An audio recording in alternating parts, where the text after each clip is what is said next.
Bienvenue au musée des blindés.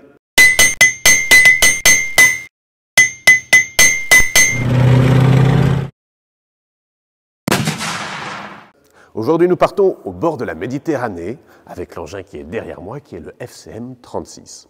FCM pour Forges et Chantiers de Méditerranée, 36 pour l'année d'adoption 1936.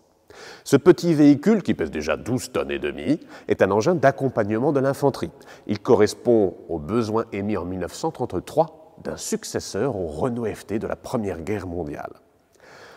FCM, c'est un chantier naval installé à Marseille et à Seynes, qui est à côté de Toulon.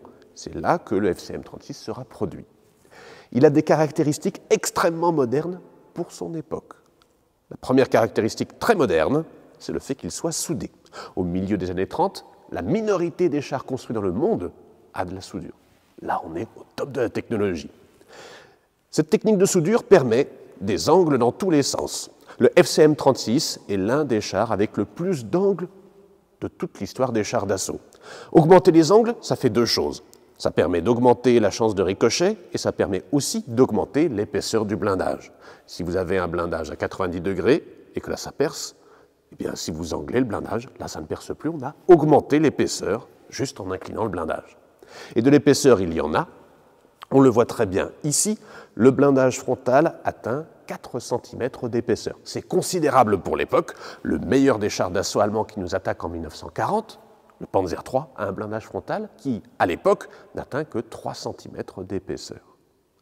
Deuxième grand avantage d'un blindage soudé, ça on va le voir à l'avant, ce véhicule est étanche. Il est même, dans une certaine mesure, avec une surpression intérieure. Et le témoignage du fait qu'il soit étanche, c'est tout simplement le joint que l'on voit ici, tout autour. Il y a cependant quelques défauts. Premier défaut, à avoir blindé au maximum l'engin, c'est que tout le flanc, la chenille, les suspensions sont protégés.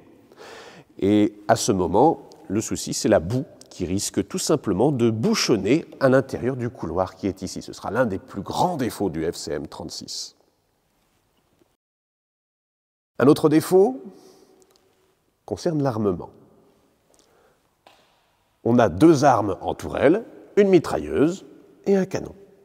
Un canon qui est tout petit, c'est le canon de 37 mm du Renault FT. Le char est tout neuf, cependant, par mesure d'économie, on a récupéré le canon du Renault FT qu'on avait construit à des milliers d'exemplaires. Et ce canon devait tout simplement faire la même chose que lorsqu'il était installé sur le Renault FT, c'est-à-dire détruire des retranchements pendant que le char écrase des barbelés pour ouvrir le chemin au fantassin.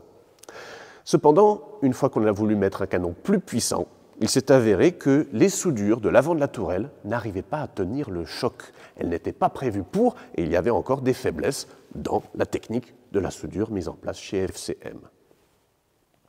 Maintenant, on va voir l'intérieur du véhicule, on va voir comment l'armement est opéré. On est ici à l'intérieur de la tourelle où se trouvait le chef de char.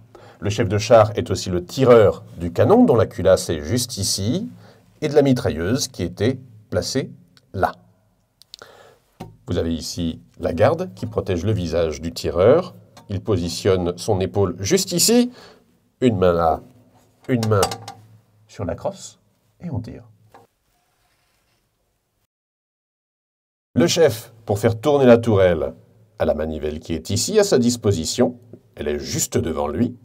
Devant lui, une ouverture pour l'observation. Et de chaque côté, deux ouvertures supplémentaires. Il y en a aussi une derrière lui. Chacune des ouvertures est pourvue en haut et en bas de ses crochets. Ces crochets servaient à tenir un épiscope, l'épiscope qui était donc un bloc entre la fente de vision et ses yeux. C'est une mesure de protection, ça lui permet de mieux voir aussi vers l'extérieur. Le chef de char a tout un tas d'autres choses à faire. Il donc observe vers l'extérieur, trouve l'objectif à détruire, charge le canon, charge la mitrailleuse, tire, va ensuite être le responsable, s'il est chef, de la communication avec les autres chars, ces chars subordonnés. Pour ça, il utilise un petit fanion qu'il va faire passer par un petit trou qui se trouve dans le toit de la tourelle.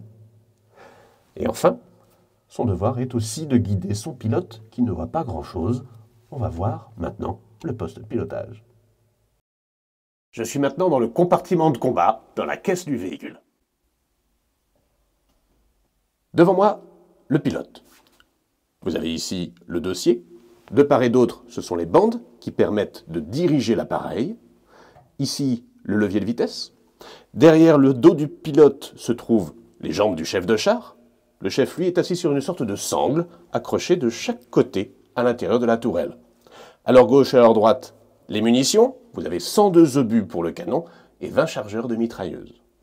Derrière les deux hommes d'équipage, la cloison pare-feu, avec ici une ouverture qui est l'extrémité du système de purification de l'air pour, justement, ne pas avoir de problème avec les gaz de combat.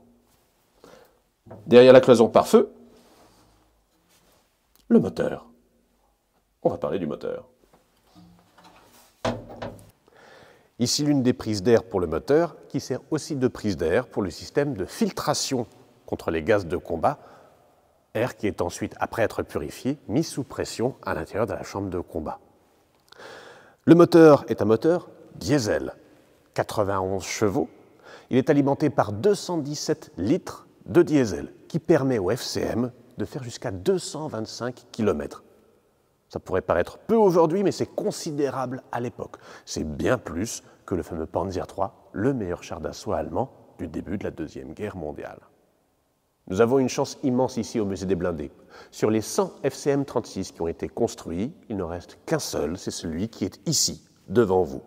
Et nous avons une chance redoublée, car nous connaissons l'histoire de notre exemplaire. C'est le char 30070. Et le 18 mai, il est au combat. Il est au sud de la percée allemande des Ardennes, en train de contre-attaquer dans le secteur du village de Stone. Le 9 juin encore, il est au combat. Il est sur le combat de Vonk, qui se trouve à l'est de Stone. Là, une contre-attaque char-infanterie est lancée. C'est parfaitement le cadre d'emploi du FCM. C'est un véhicule qui est certes lent, 24 km à l'heure, mais qui est fait pour accompagner les hommes, prendre les coups à leur place et ouvrir le champ de bataille pour eux. La contre-attaque est une réussite, cependant notre char tombe en panne. Il est jugé réparable, cependant la pression allemande et l'encerclement des troupes dans le nord de la France va provoquer le repli de nos troupes. Notre véhicule se retrouve sur un train, puis va se retrouver tracté. Mais malheureusement, dans le département de l'Yonne, les chaînes cassent et il est finalement abandonné. Ce que l'on sait, c'est qu'il est récupéré, sans doute par les forces allemandes, et on perd sa trace jusqu'en 1965, où il est récupéré à Satory par le Musée des Blindés. Il a été par la suite restauré dans l'état dans lequel vous le découvrez au Musée des Blindés. Le FCM-36 a été le meilleur char léger de la campagne de France, côté français. On pourrait se demander pourquoi plus n'ont pas été construits. C'est tout simple, il était cher, long à produire, et les forges et chantiers de Méditerranée étaient saturés déjà de projets, en particulier la production du B1 bis. Bientôt, bien sûr, une vidéo sur le B1 bis à venir dans Histoire d'acier. Vous pouvez découvrir et le FCM-36 et le B1 bis ici, dans la salle 1940, dans l'exposition permanente du Musée des Blindés. N'hésitez pas à vous abonner sur nos réseaux sociaux et à très bientôt au Musée des Blindés et sur Histoire d'acier.